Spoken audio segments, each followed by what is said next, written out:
Hey everybody, Chuck Holton here, coming to you from the business lounge in Athens, Greece today on my layover, heading back home to the States to see my daughter graduate from college. Well, let's talk about what's going on today. It's official. We've apparently ended the Red Sea conflict with a classic American strategy. Just announced that it's over.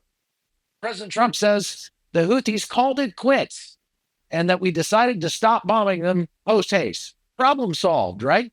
Well, sure, except for the Houthis didn't actually say they were done. In fact, several senior leaders flat out denied any ceasefire agreement, and one even accused Trump of, quote, lying as he breathes. We'll talk about that more in just a second. So maybe mission accomplished is a little premature, just a little. But before we go any further, I got to give you a quick word from the sponsor of today's video, American Finance. Hey, believe it or not, the average American household is carrying over $6,000 in credit card debt. And with interest rates over 20% on those things, it can take decades to pay that off if you're just making the minimum payments. Now, I get it. I've been there myself. Life throws you curveballs and prices are still high, and sometimes you got to lean on those credit cards just to keep your head above the water.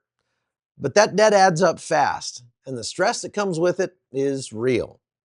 So if you're a homeowner, here's the good news. You don't have to stay stuck.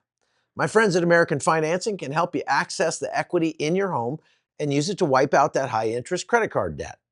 You're not just moving money around, you're saving money. The average homeowners who consolidate are saving $800 a month or so. And the best part, they can often close your loan in as little as 10 days. So if the weight of the credit card debt is wearing you down, maybe it's time for a smarter move. Call American Financing at 866-891-4811. That's 866-891-4811. Or head over to americanfinancing.net/hotzone. It doesn't cost anything to get started, and you might actually be able to save some money.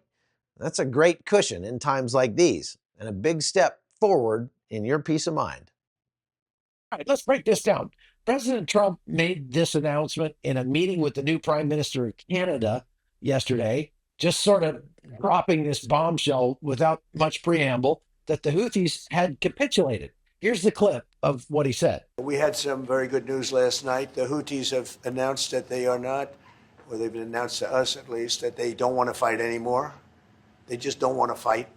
And we will honor that. And we will stop the bombings. And they have capitulated. But more importantly, we will take their word. They say they will not be blowing up ships anymore. And that's what the purpose of what we were doing. So that's just news. We just found out about that. So I think that's very, very positive. They were knocking out a lot of ships going, as you know, sailing beautifully down the various seas. It wasn't just the canal. It was a lot of other places. And I will accept their word, and we are going to stop the bombing of the Houthis. Effective immediately. Effective immediately, which is interesting because Israeli fighter jets were at that moment still in the air, returning from destroying the airport at Sana'a. And U.S. strikes reportedly continued for several hours after that announcement. So maybe not immediately, but just immediately.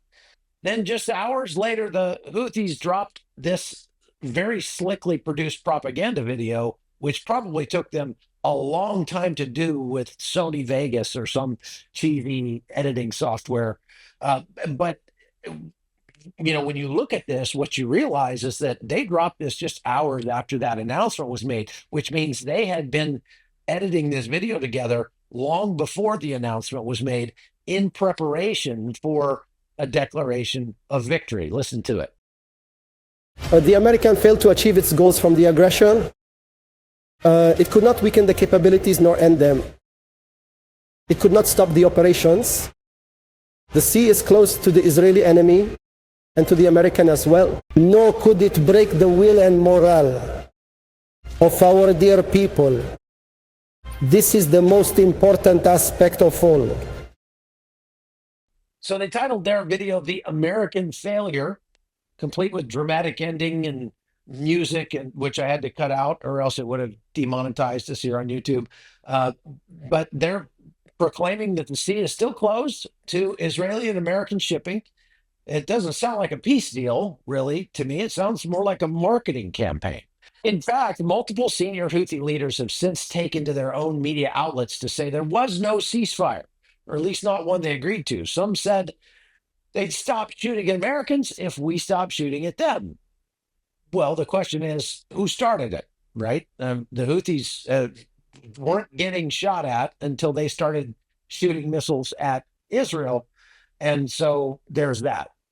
Other Houthi spokespeople have continued to vow support for Gaza and to continue attacks on Israel. One official, his name is Rashad al-Hami, is an officer in the Houthi armed forces, and he put it in especially blunt terms. He said, quote, "Trump lies as he breathes. The Yemeni people and their armed forces are eager to confront the American, Israeli, and British mercenaries because the people of the free region have no choice but to wage jihad and confront the greatest tyrant, America and Israel." That's two tyrants, in defense of Palestine.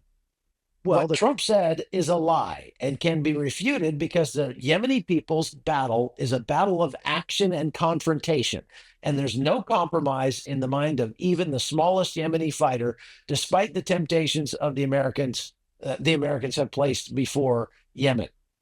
That doesn't sound like a capitulation to me. Another senior official, his name is Nasser al-Amari, put their stance this way: the enemy focused its attacks on fuel tanks. This is the United States and Israel he's talking about, and power plants and cement factories, with the aim of igniting fires and creating smoke plumes to create a different picture from the ones painted by the Yemeni operation after striking at the heart of its enemy and disabling its airports and imposing a blockade on civilian aviation throughout the throughout the entity, they call it, which they're referring to Israel. Most of the targets targeted had been hit before and had been targeted dozens of times over the past years. The response is coming, and the naval and air blockade will not be lifted from the Zionist enemy until the aggression on Gaza stops and the blockade is lifted. Okay, so no surrender then. I'm not sure what President Trump was exactly talking about. He was asked about that, actually, and somebody pointed that out to him, and he said, well, if they keep attacking, then we'll deal with it then. But for now, we're going to take them at their word. So let's just look back at the history of Operation Rough Rider, shall we? They call it that, that give every operation a name. Or this one is Operation Rough Rider, launched on March 15th. And the objective stated was to restore freedom of navigation to the Bab el-Mandab Straits, the Red Sea, and the Gulf of Aden. To its credit, the military hit over 800 targets in Yemen since then and destroyed missile platforms and radar systems and supply lines and command centers.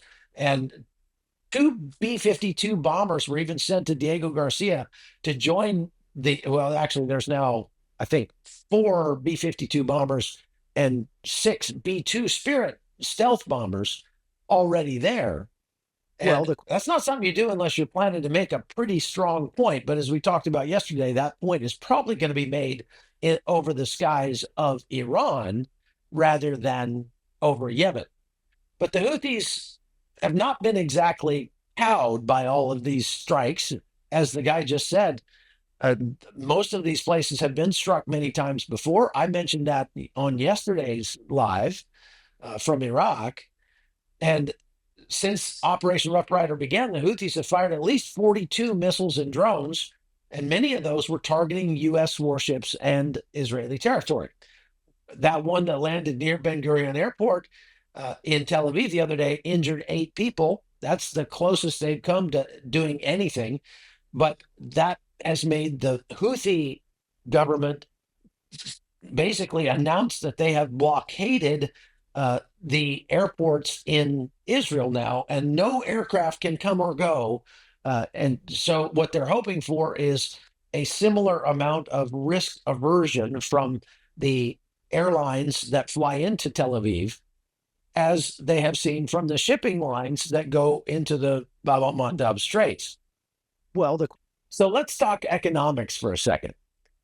Because even if the bombs have stopped falling, the ripple effects are still very much there. The Houthis haven't attacked commercial shipping since November of last year, but the global shipping industry has not come back yet. Red Sea container traffic plummeted by 90% at the beginning of the war. And then the rerouting of the ships that had to go around the Cape of Good Hope, that adds 10 to 14 days of travel time and over $1 million in fuel costs for every trip. So between December 2023 and February 2024, container shipping rates from Shanghai to Europe went up 256%. Now they're lower now than that, but they're still a lot higher than they were, almost double what they were before the war started. So this crisis has cost the global economy billions of dollars, likely more than the annual GDP of Yemen.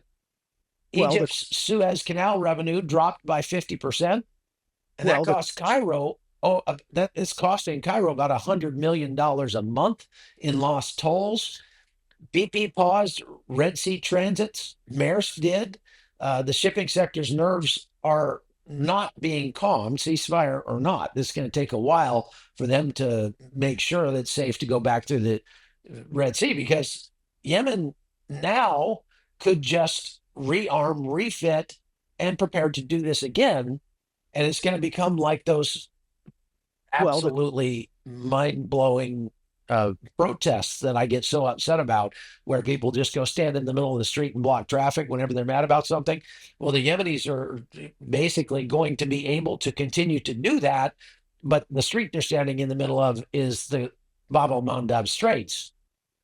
And so if they're not destroyed or pushed out of power, or if Iran is not made to stop funding these things, well, we're just going to see more of this in the future. So let's not forget the cost to the United States of all this.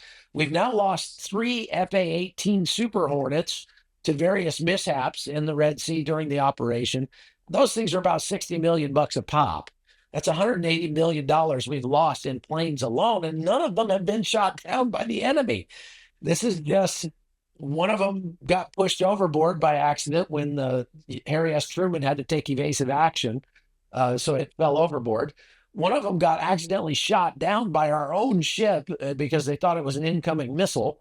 And then we just lost one yesterday because the arresting gear broke as it was coming into land, and it just went boom and sailed right off the end of the carrier into the Red Sea. So fortunately, we haven't lost any troops from that. None of the Air Force pilots have died. There have been some minor injuries.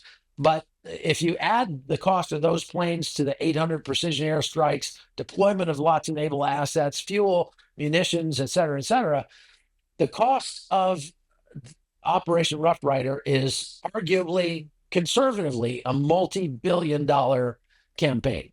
What do we have to show for that? A ceasefire we declared. That's it. The Houthis are still giving speeches about blockading Israel.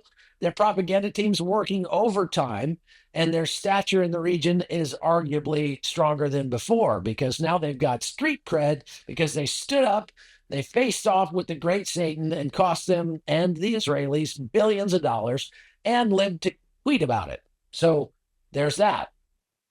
Well, if this whole affair feels like what military historians might call a pyrrhic victory, that's because it is. You know, a pyrrhic victory, King Pyrrhos, or whatever his name was. Well, it's a pyrrhic victory is a victory that is so costly that it looks like a defeat. And actually, that King Pyrrhos, or whatever that's named after, said something along the lines of, if we win one more battle with the Romans, we're going to be completely ruined. And so you wonder if that's the situation America has gotten itself into with the Houthis. If we win one more battle against the Houthis, we're going to be broke. So we spent billions of dollars. We disrupted global trade. Well, they did. Tensions got escalated with Iran. That still hasn't been resolved. And the Houthis are walking away with more more street cred than when they started. They've now shown the world that a bunch of camel jockeys can, with a little Iranian backing, cause major disruptions to global trade and walk away, I wouldn't say relatively unscathed, because they certainly have been scathed, but not knocked out in any way, shape, or form.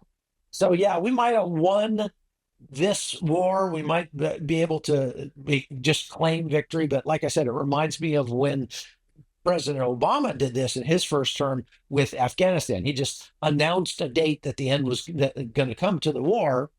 The Taliban had other plans and the war didn't end. And so it bears repeating and remembering that you can end a war by just declaring that it's over and just taking your toys and going home. But if the enemy is not done fighting, they call that losing. Hey, one more thing, folks. Don't forget that we're going to be releasing my new documentary on chuckholton.com coming up this Friday. So you don't want to miss that. Make sure that you're a supporter over at chuckholton.com, our locals page. It's $9 a month. Just toss me enough for a cups of coffee, and you can get first access to this new documentary. It is being submitted to film festivals as we speak, and hopefully we'll win a few awards with it. But I think you're going to like it a lot. So don't miss that. Go over to chuckholton.com and subscribe today. All right, folks, that's all I've got for today. Thanks for watching The Hot Zone. I got to go catch another plane, and we'll see you again soon from the good old US of A. Take care.